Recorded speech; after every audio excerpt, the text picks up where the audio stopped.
إن الحمد لله نحمده ونستعينه ونستغفره ونؤمن به ونتوكل عليه ونعوذ بالله من شرور أنفسنا ومن سيئات أعمالنا. من يهده الله فلا مضل له ومن يضلل فلا هادي له، وأشهد أن لا إله إلا الله وأشهد أن محمدا عبده ورسوله. أما بعد، فإن خير الحديث كتاب الله وخير الهدي هدي محمد صلى الله عليه وسلم، وشر الأمور محدثاتها وكل محدثة بدعة وكل بدعة ضلالة وكل ضلالة في النار. قال الله تعالى في كلامه المجيد: يا أيها الذين آمنوا اتقوا الله حق تقاته ولا تموتن إلا وأنتم مسلمون. يا أيها الناس اتقوا ربكم الذي خلقكم من نفس واحدة وخلق منها زوجها وبث منهما رجالا كثيرا ونساء، واتقوا الله الذي تساءلون به والأرحام إن الله كان عليكم رقيبا. يا أيها الذين آمنوا اتقوا الله قولوا قولا سديدا يصلح لكم أعمالكم ويغفر لكم ذنوبكم، ومن يطع الله ورسوله فقد فاز فوزا عظيما. اللهم صل على محمد وعلى آل محمد كما صليت على إبراهيم وعلى آل إبراهيم إنك حميد مجيد. اللهم بارك على محمد وعلى آل محمد كما باركت على إبراهيم وعلى آل إبراهيم إنك حميد مجيد. تمام قسم کی حمد و ثنا کی بریائی اور برائی اس اللہ عز و جل کے لیے لائق و زیبا ہے جس نے ہمیں اور آپ کو پیدا فرمایا، اور بیش بہا درود و سلام اس ذات مبارکہ مطہرہ پر جن کا نام نامی اس میں گرامی حمد مصطفیٰ محمد مصطفیٰ صلی اللہ علیہ وسلم. برادران اسلام، عزیزان ملت اسلامیہ، نوجوان دوستوں، بزرگوں اور بھائیوں، آج بتاریخ 29 ذوالقعدہ 1442 کے مطابق 9 جولائی سن 2021 عیسوی کے اس خطبہ جمعہ میں آپ حضرات کی خدمت میں موقع اور موسم عبادت کی مناسبت سے ایک اہم بشارت، ایک اہم خوشخبری، ایک اہم فضیلت، ایک اہم ضروری گزارشات اور نصیحتیں لے کر کے حاضر ہوا ہوں. آپ کو پتہ ہے کہ آج 29 ذوالقعدہ ہے. ممکن ہے آج ہی خوشی و مسرت کا وہ چاند نکلے، یا نہیں تو 30 دن ہونے کے بعد ایک اسپیشل آفر اللہ عز و جل کی طرف سے 10 دنوں کے لیے یا 13 دنوں کے لیے آپ حضرات کے لیے آیا. اللہ رب العزت نے رکھا ہے ایک بہت بڑا انعام، ایک بہت بڑی بخشش، ایک بہت بڑی بشارت اور ایک بہت بڑی خوشی آنے والی ہے جو اللہ تبارک و تعالیٰ آپ کو عطا فرمائے گا. اللہ عز و جل سے مل جل کر کے دعا کریں کہ بار الہ ہم سب کو وہ مسرتیں اور خوشیاں اور وہ بشارتیں نصیب فرمائے، اور اللہ ہمارے دامن مراد کو مالا مال فرمائے، اور اللہ ہمیں ہر قسم کی مصیبتوں، پریشانیوں اور ہر قسم کے دکھوں اور حزن اور ملال اور غم اور اللہ تعالیٰ ہر قسم کی بیماری سے اللہ ہم سب کو نجات عطا فرمائے. آمین یا رب العالمین. عزیزان گرامی، ذی الحجہ بالکل سر پہ موجود ہے، اور آپ کو پتا ہے کہ ہم جن ایام میں سانس لے رہے ہیں یہ ایام حج کہلاتے ہیں. تاریخ کا ایک انتہائی سانحہ کہہ لیں یا ایک انتہائی افسوسناک معاملہ کہہ لیں کہ مصیبتیں کبھی انسانوں کی طرف سے، کبھی آسمانی، کبھی زمینی قہر، اللہ رب العزت کا عذاب یا آزمائشیں آتی رہتی ہیں. ایسا نہیں کہ حج بیت اللہ صرف آج ہی 2 سالوں کے اندر انسان، باہری انسان جو دوسری دنیا کے محروم کر دیے گئے، ایسا نہیں، بلکہ اس سرزمین مکہ پر اور مدینہ پر اس سے بھی بڑے بڑے سخت ایام آئے ہیں جہاں کئی برسوں تک حج بیت اللہ بنیادی طور پر روک دیا گیا تھا، اور وہ دشمنان اسلام تھے، وہ کرامتہ تھے، وہ باطنیین کا گروہ تھا جو مسلط ہوا تھا، اور کئی سالوں تک مسلمان حج بیت اللہ سے محروم تھے. یہی نہیں بلکہ حجر اسود تک نکال کر کے خانہ کعبہ سے لے کر کے یہ کرامتہ بھاگ گئے تھے. راستے غیر معمول تھے، غیر محفوظ تھے، لوگوں کو قتل کر دیا جاتا تھا، سامان لوٹ لیے جاتے تھے.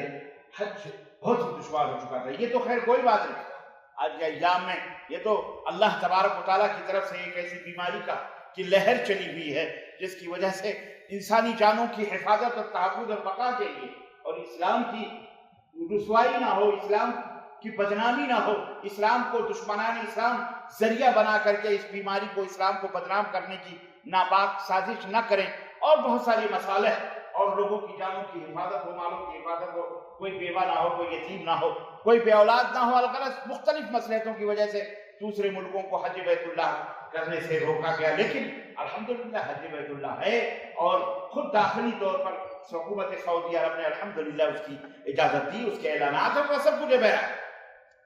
میں ان تفصیلات میں نہ جاتے ہوئے میں یہ بتلانا چاہتا ہوں کہ یہ تاریخ کا بڑا ہی سیاہ باب اتنا بڑا نہیں ہے، اس سے پہلے بھی بڑے بڑے سیاہ دروازے سے سیاہ باب آئے ہوئے تھے۔ بہرحال ہم جن ایام میں سانس لے رہے ہیں یہ ایام حج کہلاتے ہیں، اور اس کے بعد بہت جلد انشاءاللہ ہم ذی الحجہ کے اندر مہینے کے اندر داخل ہوں گے، اور آپ کو معلوم ہونا چاہیے کہ یہ ذی الحجہ کے جو ابتدائی ایام ہیں، پہلی تاریخ سے لے کر کے اور 10ویں تاریخ تک 10 دن، یہ انتہائی بابرکت اور انتہائی مقام اور مرتبہ رکھنے والے ایام ہیں۔ اللہ تبارک و تعالیٰ نے قرآن کریم میں، احادیث میں تو اس کے کئی دلائل موجود ہیں، قرآن کریم میں اللہ رب العزت نے ان ابتدائی دنوں کی قسم کھاتے ہوئے ارشاد فرمایا والفجر ولیال عشر والشفع والوتر۔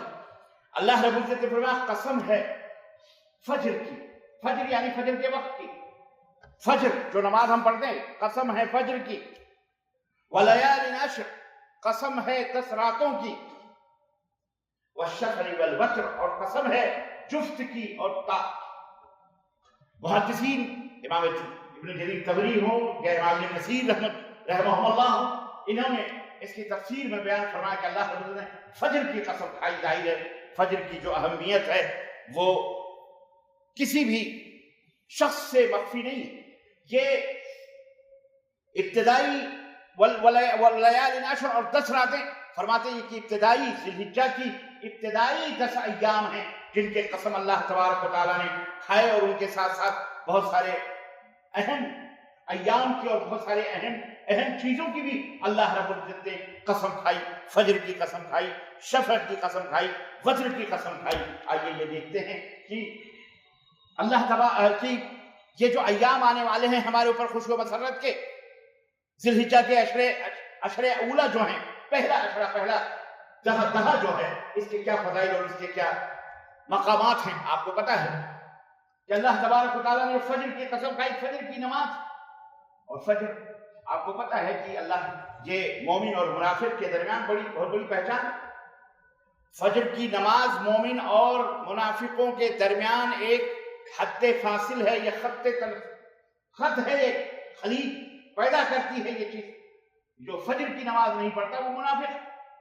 فجر کی اہمیت اس بات سے اندازہ لگائیے کہ رات بھر پوری کائنات سکون اور اطمینان کے ساتھ ہوتی ہے، لیکن طلوع فجر ہوتے ہی دنیا حرکت میں آ جاتی ہے، سورج کے چڑھتے چڑھتے دنیا حرکتوں میں آ جاتی ہے، یعنی ایک سکون تھا پھر حرکت، اور اسی طرح سے نیند سے انسان بیدار ہوتا ہے۔ اور آپ کو پتا ہے کہ یہ نیند چھوٹی موت کی ایک چھوٹی موت ہے۔ نیند جب آدمی کو آ جاتی ہے تو وہ یہ نہیں دیکھتا کہاں سویا ہے، کیسے سویا ہے، اس کے اوپر کیا ہو رہا ہے کیا نہیں ہو رہا۔ یہ ایک طرح سے چھوٹی موت ہے۔ انسان ایک موت سے بیدار ہو کر کے وہ ایک نئی زندگی روزانہ حاصل کرتا ہے، روزانہ پاتا ہے۔ اسی طرح سے اس کی بھی قسم کھائی۔ اور عزیزان گرامی، انسان جب بیدار ہوتا ہے نیند سے، اس کے بعد اس کی زندگی کا آغاز ہوتا ہے، کاروبار کا آغاز ہوتا ہے۔ اور آپ کو یہ بھی معلوم ہونا چاہیے کہ فجر کے دن فرشتے رات کے اور دن کے دونوں اکٹھا ہوتے ہیں۔ رات کا فرشتہ رخصت ہوتا ہے تو دن کا فرشتہ ڈیوٹی کے اوپر لگ جاتا ہے، اور رات بھر کے جو اعمال ہیں وہ بندے کے رات کا فرشتہ لے کر اللہ کے دربار میں حاضر ہوتا ہے، اور دن کا جو فرشتہ ہے وہ خیر اس کی ڈیوٹی جو ہوتی ہے وہ اپنی ڈیوٹی پہ آتا ہے۔ یہ رات کا آخری اور تہائی حصہ ہوتا ہے۔ آپ کو یہ بھی پتا ہے کہ یہ رات کا آخری جو تہائی حصہ ہوتا ہے، اللہ تبارک و تعالیٰ اپنے عرش سے نزول فرماتا ہے، اپنے عرش سے اترتا ہے آسمان دنیا پر، اور لوگوں کو، اپنے بندوں کو مخاطب کرتے ہوئے کہتا ہے کوئی محتاج جس کی محتاجی دور کروں، ہے کوئی طلب سوال مغفرت مانگنے والا جسے میں معاف کر دوں، ہے کوئی روزی طلب کرنے والا ہے، یعنی مختلف ندا دیتا ہے، اللہ اپنے بندوں کو پکارتا ہے۔ یہ وہ وقت ہوتا ہے، فجر کا وقت ہوتا ہے۔ اللہ اکبر میرے عزیزوں، تو اس طرح سے اس کی اہمیت کے پیش نظر اللہ رب العزت نے کیا فرمایا؟ والفجر، قسم ہے فجر کی، ولیال عشر، اور یہی ہمارا آج مقصود ہے، موضوع ہے، یہ 10 راتیں۔ اہل علم مفسرین نے یہ کہا، اس کی جو اللہ رب العزت نے قسم کھائی یہ وہ 10 راتیں ہیں ذی الحجہ کی، اور اس میں والشفع والوتر، جفت کی، شفع مانے جفت 2 ڈبل، اور وتر مانے 1، اسی سے وطر بھی ہے۔ الغرض اللہ رب العزت نے اس کی بھی قسم کھائی۔ کہا جاتا ہے مفسرین کا کہ اس کائنات کی جتنی بھی مخلوقات ہیں کوئی جفت ہیں کوئی طاق ہیں۔ خود یہ ایام جن ایام جو ایام ہمارے پاس آنے والے ہیں، 9ویں تاریخ یہ طاق ہے، 9ویں تاریخ طاق ہے، اس کی بھی اہمیت کا اندازہ رکھتا ہے۔ اور جس دن کے بارے میں اللہ کے رسول صلی اللہ علیہ وسلم فرمایا کہ یوم عرفہ کا جو روزہ رکھتا ہے، اللہ سے میں امید کرتا ہوں، اللہ سے میں یہ امید رکھتا ہوں کہ جو 9ویں تاریخ کا روزہ رکھ لے، اللہ تعالیٰ اس کے اگلے بھی اور اس کے پچھلے بھی گناہوں کو معاف فرما دیتا ہے، 1 سال آگے اور 1 سال پیچھے کے گناہ۔ تو اس لیے یہ ہے، اور شفع یہ 10ویں تاریخ ہے۔ آپ کو پتا ہے کہ 10ویں تاریخ کو حجاج بیت اللہ یا پوری دنیا کیا کرتی ہے، اللہ نے اس کی بھی قسم کھائی ہے۔ اگر حاجی ہے تو 10ویں تاریخ کو وہ کنکری مارتا ہے، 10ویں تاریخ کو وہ قربانی کرتا ہے، 10ویں تاریخ کو اپنے بالوں کا حلق کرواتا ہے، 10ویں تاریخ افاضہ یوم الافاضہ ہے، وہ جا کر کے طواف زیارہ کرتا ہے، وہ سعی کرتا ہے، یعنی اس طرح اس دن وہ احرام کو اتارتا ہے ایک حاجی۔ اور دنیا کے جو مسلمان جو حاجی حج نہیں کرتے، وہ 10ویں تاریخ کو اچھے خاصے کپڑے پہنتے ہیں، عیدگاہ جاتے ہیں، اللہ کی تکبیرات بلند کرتے ہوئے خطبہ دوگانہ ادا کرتے ہیں، اور اس کے بعد پھر اپنے اپنے گھروں کو لوٹ کر قربانیاں کرتے ہیں، اپنے قربانیاں کرتے ہیں اللہ کے دربار میں، یہ اور خوشیاں مناتے ہیں، ایک دوسرے کو مبارکباد دیتے ہیں۔ اس طرح سے یہ شفع 10ویں تاریخ یوم النحر جو ہے وہ ہے۔ میرے عزیزوں، میرے دوستوں اور بھائیوں، یہی وہ 10 ایام، ان ایام کی جو خصوصیت ہے، ان کی جو فضیلت ہے، اس کے بھی کچھ اسباب ہیں۔ چنانچہ ان کی فضیلتوں میں ایک فضیلت یہ بھی ہے کہ یہی وہ 10 ذی الحجہ کے ابتدائی ایام ہیں، 10ویں تاریخ ہے جس دن ہمارا دین، ہمارا اسلام، آخری دین، آخری اسلام جو ہے، حالانکہ اسلام اللہ تبارک و تعالیٰ نے حضرت آدم سے لے کر نبی کائنات صلی اللہ علیہ وسلم تک جن نبیوں کو بھی بھیجا، جو دین دے کر کے بھیجا، وہ دین کون سا دین تھا؟ اسلام تھا، کوئی دوسرا دین نہیں تھا۔ شیطانوں نے دوسرے دین بنا لیے، شیاطین نے دوسرے مذہب بنا لیے، شیطانوں نے اپنے پوجا کرنے کے، عبادت کرنے کے الگ دین، لیکن پوری کائنات کا جو دین آدم سے لے کر کے نبی کائنات صلی اللہ علیہ وسلم تک اور قیامت تک جو دین ہے، وہ اللہ کا جو پسندیدہ دین ہے، وہ کون سا دین ہے؟ دین اسلام ہے۔ اس حقیقت کو یاد، یہی وہ دین اسلام ہے جو یوم 10ویں تاریخ 9ویں تاریخ کو میدان عرفات کے اندر اللہ تبارک و تعالیٰ نے اس کو مکمل فرمایا اور ارشاد فرمایا الیوم اکملت لکم دینکم واتممت علیکم نعمتی ورضیت لکم الاسلام دینا۔ آج کے دن میں نے اپنے دین کو مکمل کر دیا، اپنی نعمتوں کو میں نے پوری کر دی، اور یاد رکھو اللہ کا پسندیدہ دین کون سا دین ہے؟ اسلام دین۔ تو یہ اتنی بڑی فضیلت اور اتنے بڑے مقام کے یہ ایام ہیں کہ یہی وہ مہینہ ہے، اور یہی اس مہینے کی یہی وہ ایام ہے جس میں اللہ تبارک و تعالیٰ نے دین اسلام کو مکمل فرمایا ہے، اپنی نعمت کو مکمل فرمایا ہے۔ اللہ اکبر۔ ایک یہودی حضرت عمر بن خطاب سے کہنے لگا تمہارے قرآن میں ایک آیت ہے، اگر وہ آیت کریمہ ہم میں نازل ہوتی تو ہم اس دین کو عید بنا لیتے۔ حضرت عمر بن خطاب نے فرمایا تم کو نہیں معلوم، مجھے پتا ہے کہ وہ آیت کریمہ کون سی ہے اور کون سے دن نازل ہوئی۔ اللہ اکبر۔ چنانچہ اس کی اہمیت کا اندازہ اس بات سے بھی لگائیے کہ جس دن یہ آیت کریمہ نازل ہوئی اس دن عید کا دن قرار دیا گیا، جمعے کا دن تھا، وہ بھی عید کا دن، اور 10ویں تاریخ وہ بھی عید کا دن، خوشیوں کا دن، مسرتوں کا دن یہ آیت کریمہ نازل ہوئی اس میں۔ اسی طرح سے قابل غور بات اس آیت کریمہ میں یہ بھی ہے کہ اس میں اللہ تبارک و تعالیٰ فرمایا الیوم اکملت لکم، میں نے دین کو مکمل کر دیا۔ اسلام کیا ہو چکا ہے؟ یعنی اب اس میں کسی کو بھی کمی اور بیشی کرنے کی اتھارٹی یا حق حاصل نہیں، گنجائش نہیں، یہ دین مکمل ہے۔ دین کیا ہے؟ یہ بہت بڑی بشارت ہے، یہ بہت بڑی خوشخبری ہے مسلمانوں کے لیے۔ اور وہ ظالم ہیں مسلمان جو کلمہ پڑھنے کے باوجود بھی نہ قرآن جانتے نہ حدیث جانتے اور اپنی مرضی سے دین میں اضافے کر رہے ہیں۔ یہ بھی دین ہے، یہ بھی دین ہے، 11ویں بھی دین ہے، 12ویں بھی دین ہے، تیجا بھی دین ہے، سوئم بھی دین ہے، مزار بھی دین ہے، چھتے بھی، علم بھی، چبوترے بھی، یہ سب دین دین دین دین دین کے نام پر یہ بے دین اپنا پیٹ بھرتے ہیں۔ اللہ انہیں ہدایت کرتا ہے، اسلام کو رسوا کرتے ہیں، اسلام کو بدنام کرنے والے یہ لوگ ہیں۔ اللہ تعالیٰ انہیں ہدایت عطا فرمائے۔ عزیزان گرامی، دین وہی ہے جو رب کے قرآن میں ہے، جو محمد الرسول اللہ صلی اللہ علیہ وسلم کے فرمان میں ہے۔ ذی الحجہ کے ابتدائی 10 دنوں کی فضیلت یہ بھی ہے، یہ وہ ایام ہیں، یہ وہ دن ہیں جن کا ایک ایک لمحہ، ایک ایک سیکنڈ، ایک ایک منٹ بڑا قیمتی ہے، نہایت ہی قیمتی ہے۔ 10 دن جو آ رہے ہیں انتہائی قیمتی ہیں۔ ان دنوں میں اللہ رب العزت کے لیے کو راضی کرنے کے لیے انسان کو چاہیے کہ وہ اچھے سے اچھے اعمال کریں، کیونکہ اللہ رب العزت کو ان 10 دنوں میں جو اعمال محبوب ہیں، پسندیدہ ہیں، نیکیاں دوسرے دنوں میں اتنی محبوب اور اتنی پسندیدہ ہے۔ اللہ، یہ بشارت ہے، یہ خوشخبری ہے، یہ وہ خصوصی پیشکش ہے، یہ اسپیشل آفر ہے 10 دن اللہ تبارک و تعالیٰ کی طرف سے اپنے بندوں کے لیے، اور وہ معاف کرنا چاہتا ہے، بخشنا چاہتا ہے، آپ کو نوازنا چاہتا ہے۔ جو مانگنے کا سلیقہ ہے اس طرح مانگو، در کریم سے بندے کو کیا نہیں ملتا؟ مانگنے کا ڈھنگ ہونا چاہیے، مانگنے کا سلیقہ ہونا چاہیے، لینے کا منہ ہونا چاہیے، یہ بھی ہونا چاہیے۔ عزیزان گرامی، اس لیے میں آپ سے درخواست کروں گا کہ یہ نفع کمانے والے جو ایام ہیں انہیں ضائع اور برباد نہ کریں۔ یہ بڑے قیمتی ایام ہیں، یہ خصوصی آفر ہے اللہ تبارک و تعالیٰ کی، یہ نیکیوں کا، کہ نیکیوں میں سبقت کرنے، ایک دوسرے سے سبقت اور ایک دوسرے سے آگے بڑھنے کے ایام ہیں جو آ رہے ہیں۔ بقیہ دنوں میں وہ آفر نہیں ہیں، جیسے آپ مارکیٹوں میں جاتے ہیں، یہ آفر، یہ آفر، یہ آفر، یہ ڈسکاؤنٹ، یہ ڈسکاؤنٹ، یہ ڈسکاؤنٹ، دوسرے دن گئے وہ ڈسکاؤنٹ ختم ہے کہ نہیں؟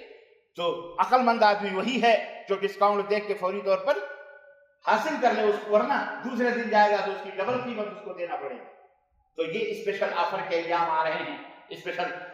آئیے وہ حدیث سنیں صحیح بخاری اور صحیح مسلم کی، کہ اللہ کے رسول صلی اللہ علیہ وسلم اس تعلق سے کیا فرماتے ہیں۔ آپ فرماتے ہیں عن ابن عباس رضی اللہ تعالی عنہ قال قال رسول اللہ صلی اللہ علیہ وسلم ما من ایام العمل الصالح فيهن احب الى الله من هذه الايام العشر فقالوا يا رسول الله ولا الجهاد في سبيل الله فقال رسول الله صلى الله عليه وسلم ولا الجهاد في سبيل الله إلا رجل خرج بنفسه وماله فلم يرجع من ذلك بشيء۔ اللہ اکبر۔ عبداللہ بن عباس رضی اللہ تعالیٰ عنہ کی روایت ہے کہ رسول اللہ صلی اللہ علیہ وسلم نے فرمایا کہ عشرے ذوالحجہ میں کیے گئے عمل صالح، نیک اعمال، اچھے اعمال اللہ تبارک و تعالیٰ کو جس قدر زیادہ محبوب ہیں اتنا کسی اور دن میں زیادہ محبوب نہیں۔ صحابہ نے دریافت کیا کہ اللہ کے نبی وَلَا الْجِهَادُ فِي سَبِيلِ اللَّهِ، یہ جہاد فی سبیل اللہ، اللہ کی راہ میں جہاد کرنا ہے، تو یہ بہت بڑی فضیلت ہے، ذروۃ و سنام الاسلام، اسلام کی بلند چوٹی ہے، کیا یہ بھی اتنا افضل نہیں ہے؟ آپ نے فرمایا وَلَا الْجِهَادُ فِي سَبِيلِ اللَّهِ، سنو، جہاد فی سبیل اللہ بھی اتنا افضل، جتنا افضل ان 10 دنوں میں نیکیوں کے کام کرنا ہے۔ وہ میں بتاؤں گا نیکیوں کے کون کون سے کام ہیں جو آپ کو کرنے چاہیے، انشاءاللہ میں اس کی رہنمائی کروں گا انشاءاللہ تعالی۔ پہلے یہ فضیلت سنیں کہ ان دنوں میں جو اعمال آپ نیکیوں کے، بھلائیوں کے کریں گے وہ اور دیگر دنوں میں اتنے افضل اور اتنے قیمتی اور اتنے فائدے مند اور نفع بخش نہیں ہیں جو ان دنوں میں کر لینے سے حاصل ہو جاتے ہیں۔ اللہ کے رسول صلی اللہ علیہ وسلم نے فرمایا ہاں جہاد فی سبیل اللہ بھی نہیں، الا یہ کہ کوئی آدمی اپنی جان اور اپنے مال کے ساتھ اللہ کی راہ میں نکلے، فلم یرجع بشیء من ذلک، اس میں سے کوئی چیز واپس نہ آئے، یعنی وہ اپنی جان بھی اللہ کی راہ میں گنوا دے اور اپنے مال و دولت کو بھی اللہ کی راہ میں گنوا دے، اس کی بات الگ ہے۔ عزیزان گرامی، آپ کو پتا ہے جہاد اللہ کی راہ میں یہ بہت بڑا درجہ اور اس کا بہت بڑا عمل ہے، لیکن اس کے باوجود بھی ان ایام میں جو اعمال آپ کرتے ہیں وہ اس سے بھی زیادہ افضل اور اعلیٰ ہے۔ اسی طرح حضرت جابر رضی اللہ تعالیٰ عنہ روایت قال قال رسول اللہ صلی اللہ علیہ وسلم افضل ایام الدنیا ایام العشر، دنیا کے تمام افضل دنوں میں، دنیا کے تمام افضل دنوں میں کوئی افضل دن، کوئی افضل اور بہترین دن ہے تو الایام العشر، یہ 10 دن۔ یہ رواہ البزار، بزار نے اس کو روایت کیا، امام البانی رحمۃ اللہ علیہ نے الجامع الصغیر کے اندر اسے صحیح قرار دیا ہے۔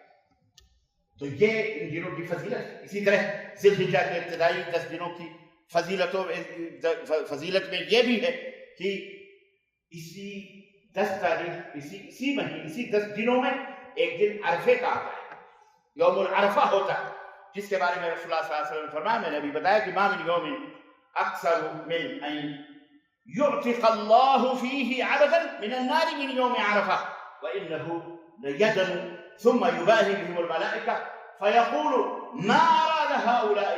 رواہ مسلم. امام مسلم نے اس حدیث کو صحیح مسلم کے اندر روایت کیا ہے کہ عرفہ کے دن اللہ تبارک و تعالیٰ اپنے بندوں میں سے جتنے بندوں کو جہنم سے آزاد فرماتا ہے، کسی اور دن میں اتنے بندوں کو جہنم سے آزاد نہیں فرماتا. عرفہ کو اللہ تبارک و تعالیٰ یوم عرفہ کو جہنم سے جتنی آزادی کا پروانہ اپنے بندوں کو عطا فرماتا ہے، اور دنوں میں وہ آزاد نہیں فرماتا ہے. اور اس دن اللہ تبارک و تعالیٰ اپنے بندوں سے قریب ہوتا ہے. عرفہ کے دن اللہ تعالیٰ اپنے بندوں سے قریب ہوتا ہے، ان کے اوپر فخر کرتا ہے، فرشتوں کو دکھا کے کہتا ہے، یہ پوچھتا ہے، اے میرے فرشتوں، یہ ہم سے کیا لینے کے لیے آئے ہیں؟ اللہ، یہ ہم سے. اور عرفہ کے دن جانتے ہو یہ فضیلت صرف حاجیوں ہی کے لیے نہیں ہے، سب کے لیے. الحمدللہ. یہ نہ سوچو ان کے لیے تو ہے ہی، ہمارے لیے تو یہ ہے، ان کے لیے تو ہے ہی، ان کے لیے روزہ نہیں ہے میدان عرفات کے اندر. اور آپ کو پتا ہے کہ اگر کوئی حج کرنے والا حاجی اپنے ملک سے اپنی گھر سے حج کے لیے نکلتا، اگر وہ میدان عرفات میں نہیں پہنچا تو وہ حاجی وہ اس کا حج ہو سکتا ہے؟ اللہ کے نبی نے فرمایا الحج عرفہ، حج جو ہے یہ عرفات کے اندر ٹھہرنے کا نام ہے، عرفات میں ٹھہرنے کا نام.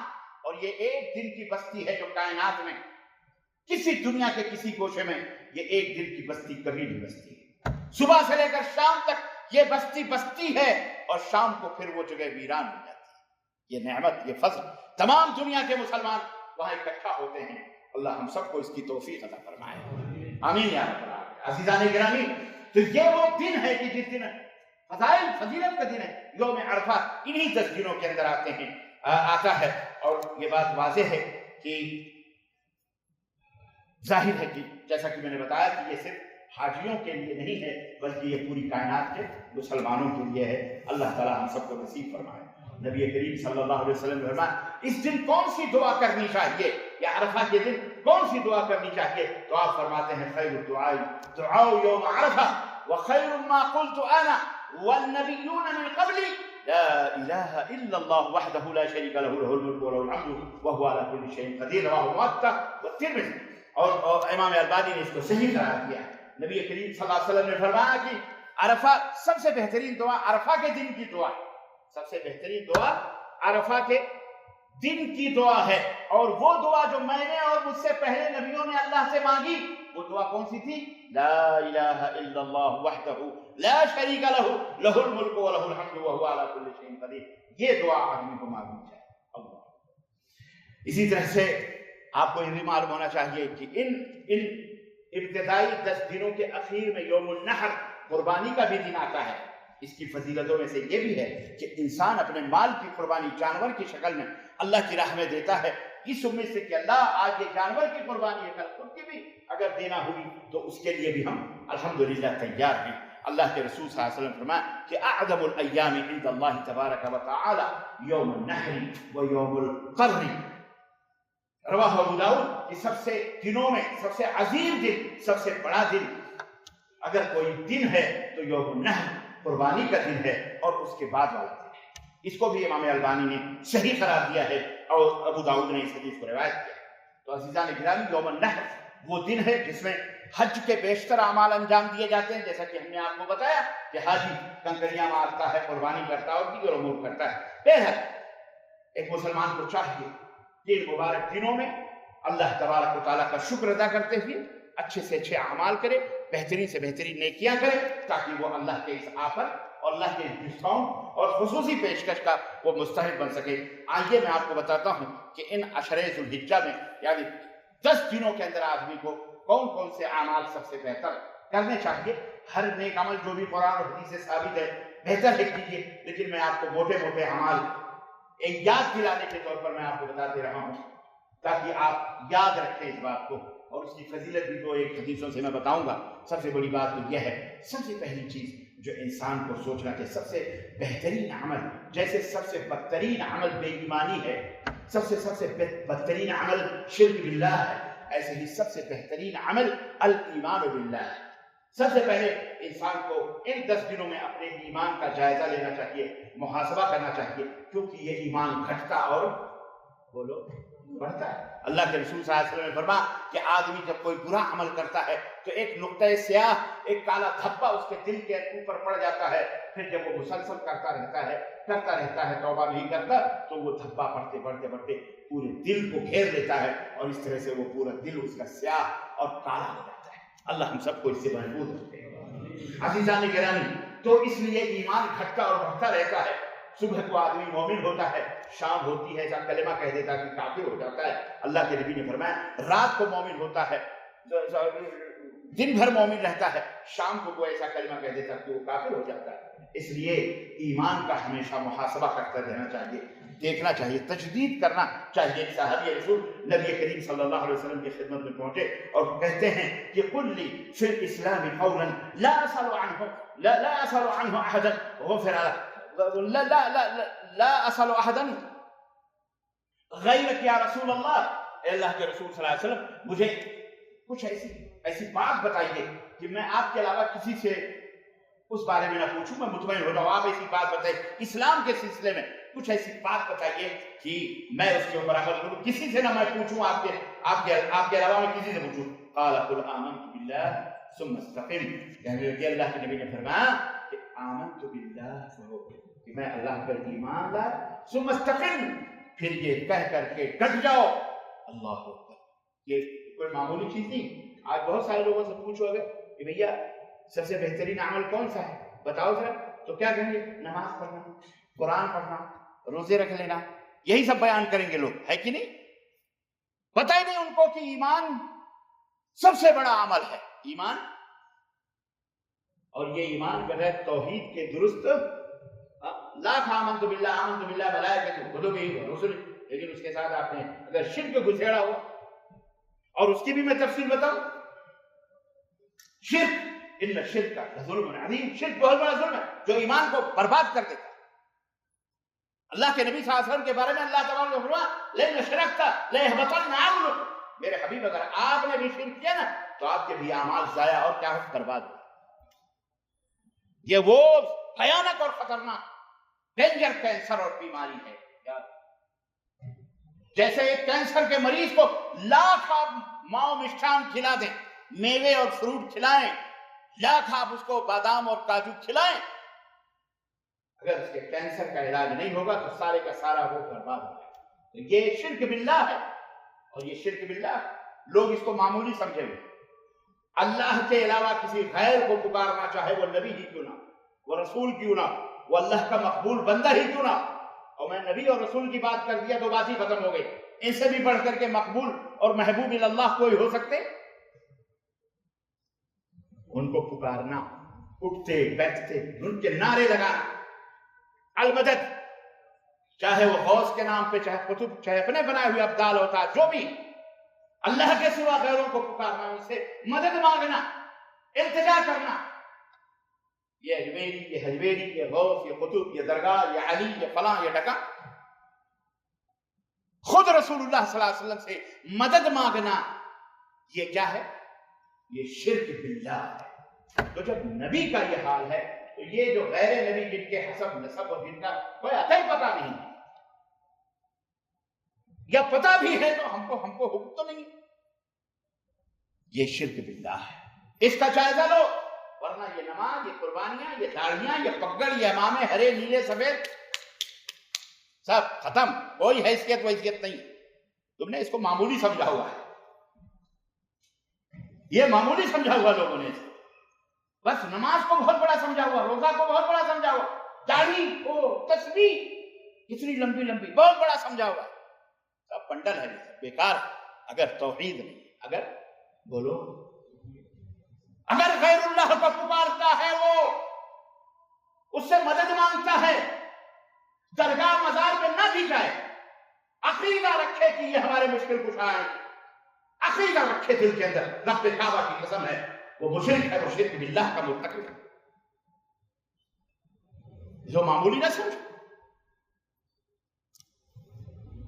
غیروں کی پناہ ڈھونڈتا پھرے، ان کے لیے قیام کرے، ان کے لیے رکوع کرے، سجدے کرے، ان کے لیے نظر و نیاز، ان کے لیے دیگیں، ان کے لیے مرغے، ان کے لیے بکرے، ان کے لیے ذبح کرے، اور کعبہ مکرمہ کے سوا کسی اور گھر کا طواف کرے، مزار کا ہو یا درخت کا ہو یا پیڑ کا ہو یا پودے کا ہو، یا رسول اللہ المدد، یا غوث المدد، یا علی مشکل کشا، یا فلاں یا فلاں، یہ تمام سب کرے، تعویذ، گنڈے، پلیتے، کڑے، چھلے، تازیے، شدے، علم، چبوترے، یا باپ یا بیٹے یا کسی بھی غیر اللہ کی قسم کھائے، تیرے سر کی قسم، میرے اماں کی قسم، میرے ابا کی قسم، میرے شوہر کی قسم، میں اپنے بیٹے کے سر پہ ہاتھ رکھ کر قسم کھاتا ہوں یا کھاتی ہوں، یہ سب حرام ہے، یہ سب کیا حرام ہے اور شرک میں داخل ہے۔ اسی طرح کسی قبر یا کسی درخت یا کسی پتھر سے تبرک لینا، چومنا، مسجد نبوی جا کے اس کے در و دیوار کو ہاتھ لگا کے چومنا، سمجھ رہے، اس کے کھمبوں کو چومنا، لوگ تو کتے اور بلی تک کو چومنے کو ایمان سمجھے ہوئے ہیں، استغفر اللہ استغفر اللہ۔ یہ تمام کے تمام سب اعمال سے توبہ کرنا، یہ ایمان ہے، ایمان کا جائزہ۔ سب سے پہلے اپنے ایمان کو مضبوط بناؤ۔ اللہ تعالیٰ ہمیں بھی، آپ کو بھی، ہماری آل اولاد کو بھی اور تمام دنیا کے مسلمانوں کو شرک اور مشرکوں سے محفوظ رکھے، ان کے شر اور فتنوں سے اللہ تعالیٰ ہم سب کو محفوظ رکھے، آمین آمین۔ اس کے بعد ایمان کا جائزہ لینے کے بعد دوسرا عمل ہے نماز، صلاح، کیونکہ اللہ تبارک و تعالیٰ نے توحید کے بعد سب سے پہلے جس کا حکم دیا ہے وہ اللہ کو کی نماز کو اللہ کے بعد قائم کرنا۔ یہ عمل صالح اللہ تبارک و تعالیٰ کو ان دنوں میں فرائض اور واجبات تو محبوب ہیں ہی، ان دنوں میں خاص طور سے عشر ایام میں نوافل کا اہتمام کریں، سنن مؤکدہ ہو یا سنن غیر مؤکدہ ہو، ان سب کا اہتمام کریں، خاص طور سے تہجد رات کی نماز پڑھنے کا اہتمام کریں، بھلے وہ 2 رکعت ہی کیوں نہ، حسب استطاعت ان سب کو کریں۔ نمبر 2، نمبر 3، اچھا اس سلسلے میں اللہ کے رسول صلی اللہ علیہ وسلم کی روایت سنیں کہ افضل الصلاۃ، سب سے افضل نماز رات کی نماز ہے جو اللہ کے رسول صلی اللہ علیہ وسلم فرمائے، اور وہ رات کی نماز تہجد کی نماز، قیام اللیل، صلاۃ اللیل، اس کو قائم کریں جیسے رمضان میں آپ نے قائم کیا ہوا، ٹھیک ہے۔ اسی طرح نمبر 3، زکوٰۃ اور صدقات کا اہتمام کریں، ان 10 دنوں کے اندر زیادہ سے زیادہ اللہ کو خوش کرنے کے لیے یہ کہیے کہ وہ عام دنوں میں آپ زکوٰۃ دیں گے، صدقات دیں گے، اتنے افضل نہیں جتنا کہ ان دنوں میں صدقات اور خیرات کرنا جو ہے افضل ہے، اور یہ کسی بھی عقل مند آدمی کے اوپر یہ چیز مخفی نہیں ہے۔ ایک حدیث میں اللہ کے رسول صلی اللہ علیہ وسلم فرماتے ہیں کہ ما من صبح الا وینزل الملکان، ہر صبح کو روزانہ ہر صبح کو 2 فرشتے اللہ تبارک و تعالیٰ کے حکم سے اس دنیا کے اندر اترتے ہیں، یقول احد منہما، ان میں سے ایک کہتا ہے اللہم اعطی منفقا خلفا، اور دوسرا کہتا ہے اللہم اعطی ممسکا تلفا۔ رواہ البخاری، ابو ہریرہ رضی اللہ تعالیٰ عنہ کی یہ روایت ہے کہ پہلا کہتا ہے کہ اللہ، آج اللہ تیرے راہ میں جس نے جو بھی صدقہ کیا ہے، اے اللہ اسے تو معاوضہ عطا فرما، اس کا تو بدلہ ہے، اور اے اللہ تیری راہ میں جس نے کچھ نہیں دیا ہے، صدقہ خیرات نہیں کیا ہے، اے اللہ اسے تو پکڑ لے، اس کے مال کو تلف کر دے برباد۔ اللہ، یہ اس لیے صدقہ اور خیرات ان 10 دنوں کے اندر، اور پہلے بھی کرنا چاہیے، لیکن خاص طور سے یہ جو ایام عشر آ رہے ہیں اس میں زیادہ سے زیادہ کرنا چاہیے۔ اللہ کے رسول صلی اللہ علیہ وسلم کا ایک فرمان میں، بہت پیارا فرمان تو سب ہے لیکن یہ بھی ایک فرمان ہے کہ اللہ کے رسول صلی اللہ علیہ وسلم نے فرمایا کہ قیامت کے دن اللہ کے سائے کے سوا جب کوئی سایہ نہیں ہوگا تو وہ بندہ جو اللہ کی راہ میں صدقہ اور خیرات کرتا تھا، اللہ اس کے صدقہ اور خیرات کا سایہ قیامت کے دن اسے عطا فرمائے، وہ اپنے صدقے اور خیرات سائے میں ہوگا۔ اللہ ہم سب کو کرنے کی توفیق دے، اپنے صدقے اور خیرات کے سائے میں ہوگا، اور یہی نہیں بلکہ لوگوں کے درمیان اسی دن یہاں تک کہ لوگوں کے درمیان فیصلہ ہو جائے گا، یعنی جب تک جنت اور جہنم کا فیصلہ نہیں ہوگا تب تک وہ بندہ اپنے صدقے کے سائے میں کھڑا ہے۔ اللہ، وہ دن جس دن پیاس سے زبانیں باہر ہوں گی، پسینے میں لوگ ڈبکیاں لگا رہے ہوں گے، سوچو، غور کرو کہ آپ، اور میں ایک آیت کریمہ آتے آتے مجھے یاد آئی، میں خیر وہ یہ تھی کہ اللہ حضرت نے فرمایا کہ قیامت کے جب اللہ تبارک تعالیٰ بندے کو جب آئے گا وقت اجلھا، جب اس کے موت کا وقت آئے گا تو کہے گا کہ اے اللہ مجھے ایک لمحے کی مہلت دے دے، اصدق واکن من الصالحین، اے اللہ مجھے ایک لمحے کی مہلت دے دے، میں صدقہ کر دوں اور میں صالحین میں سے۔ اس عذاب کے وقت، موت کے وقت اسے نہ نماز یاد آئے گی، نہ روزہ یاد آئے گا، نہ حج، جبکہ یہ بڑے بڑے عظیم عبادتیں، کچھ نہیں۔ اللہ فرماتا وہ یہ کہے گا کہ اے اللہ مجھے مہلت دے دے کہ میں صدقہ۔ آپ غور کریں، آپ کوئی عبادت اس کو یاد ہے، کیوں معلوم ہے؟ صدقے کے اتنے فضائل ہیں، صدقے اور خیرات کی اتنی برکتیں ہیں، وہ اپنے آنکھوں کے سامنے ان برکتوں کو دیکھے گا۔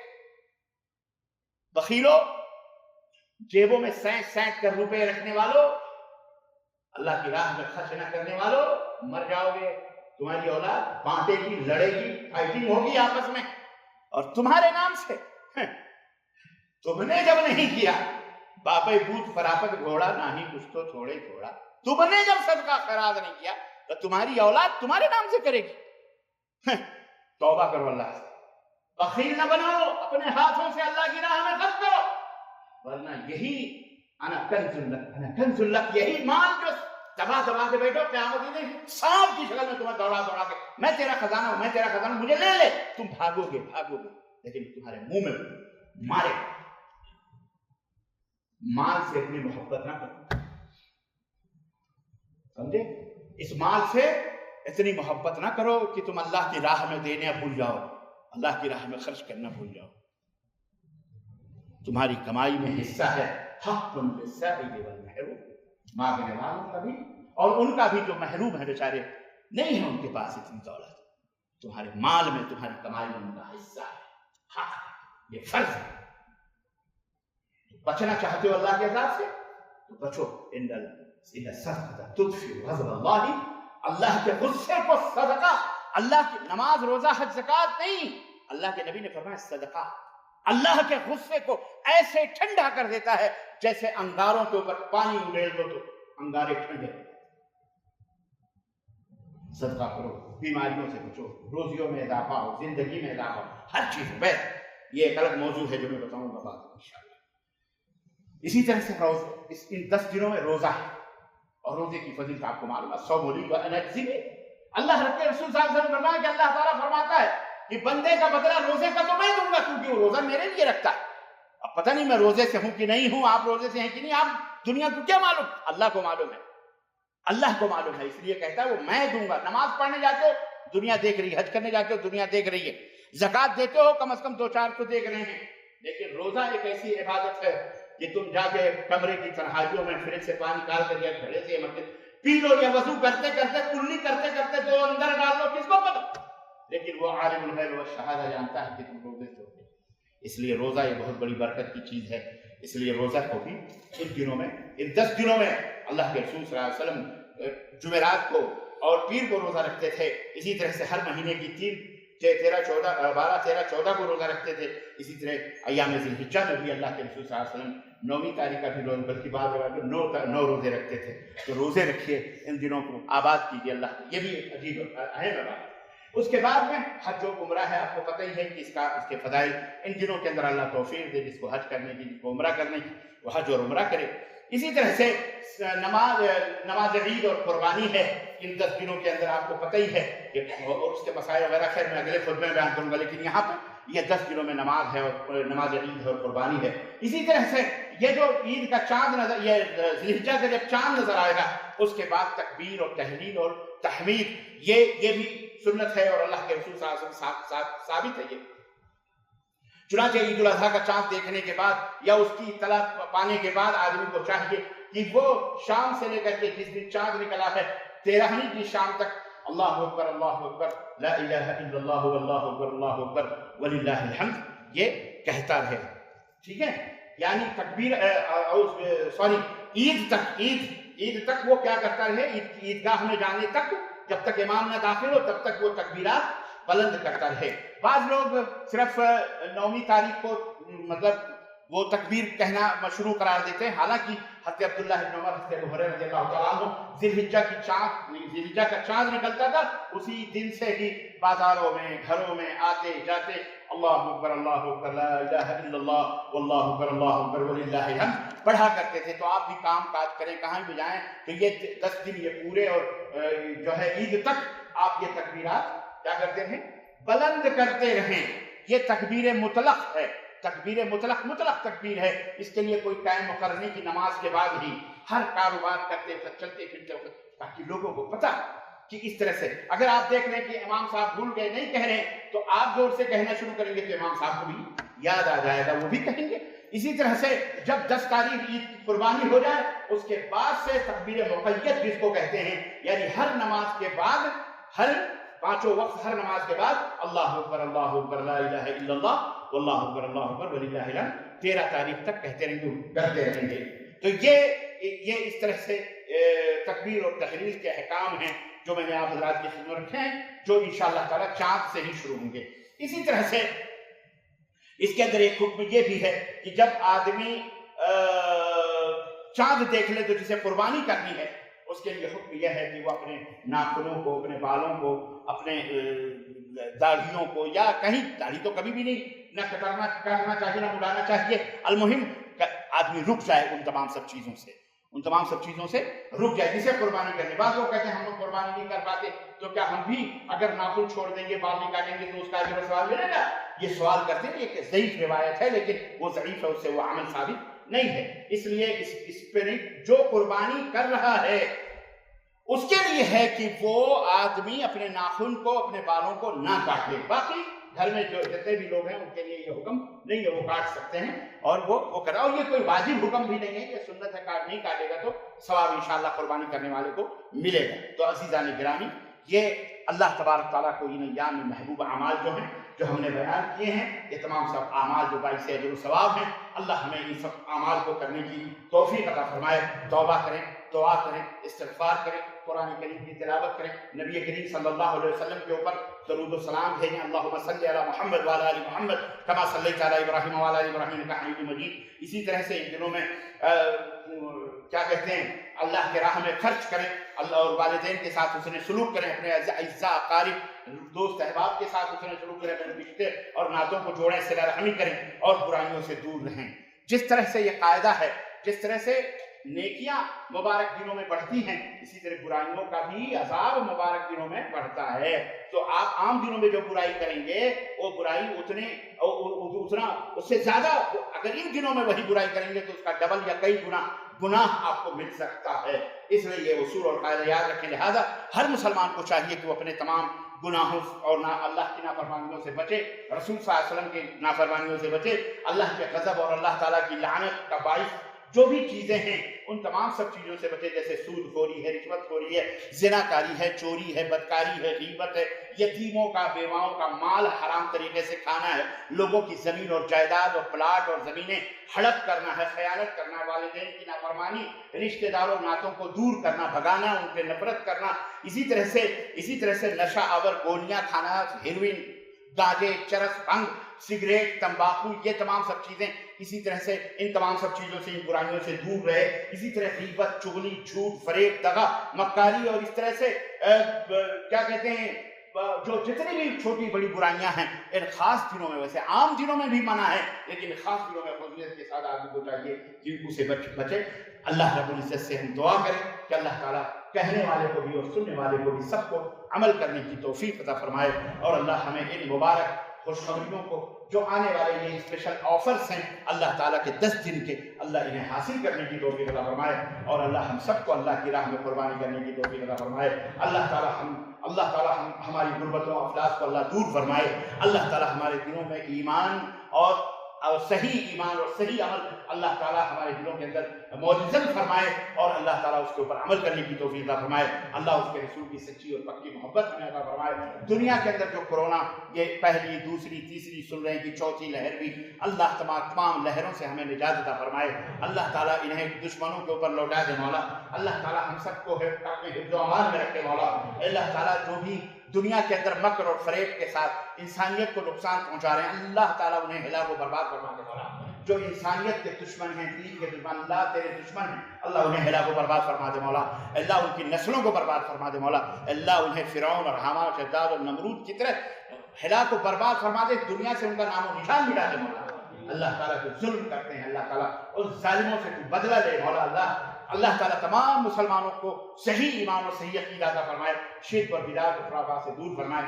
اللہ تعالیٰ ہمارے اوپر اللہ بارش نازل فرمائے، اللہم اسقنا اللہم اسقنا اللہم اسقنا، اللہ ہمیں بارش نازل فرما، اے اللہ ہمیں بارش عطا فرما، اللہ ہمیں بارش نازل فرما، اے اللہ اس ملک کو اور اس ملک کے چلانے والوں کو عدل و انصاف کرنے اور اللہ تعالیٰ حق و صداقت کا جھنڈا بلند کرنے اور توحید و سنت کا علم بردار بنا مولا، اور انہیں ساری کائنات میں پھیلانے کی توفیق عطا فرما مولا۔ اے اللہ خادم الحرمین شریفین سے کے ولی عہد امیر، جتنے بھی اولاۃ امور اور جتنے بھی وزراء سب اللہ تبارک تعالیٰ ان سب کو صراط مستقیم پر چلا اور امت اور کائنات کی اور دنیا کے تمام لوگوں کی خدمت کرنے کی توفیق عطا فرما، کتاب اللہ اور سنت رسول کی خدمت کرنے کی توفیق عطا فرما۔ اللہ تبارک تعالیٰ ان کی پیشانیوں کو اپنے سیدھی راہ پر اللہ تبارک و تعالیٰ ان کی پیشانیوں کو پھیر دے مولا، اور اللہ رحم کرنے کی توفیق عطا ہم سب کو، ان کو بھی سب کو، اور دنیا کے تمام حکمرانوں کو اللہ کے بندوں پر عطا فرما مولا۔ اللہ تبارک و تعالیٰ اسلام کا سر بلند ہو، مسلمانوں کا بلند ہو، اے اللہ شرک اور کفر اللہ تبارک و تعالیٰ انہیں ذلیل فرما مولا۔ آمین یا رب العالمین۔ بارک اللہ لنا ولکم فی القرآن ونفعنی وإياکم بالآیات والذکر الحکیم، انہ تعالیٰ جواد کریم ملک بر رؤوف رحیم۔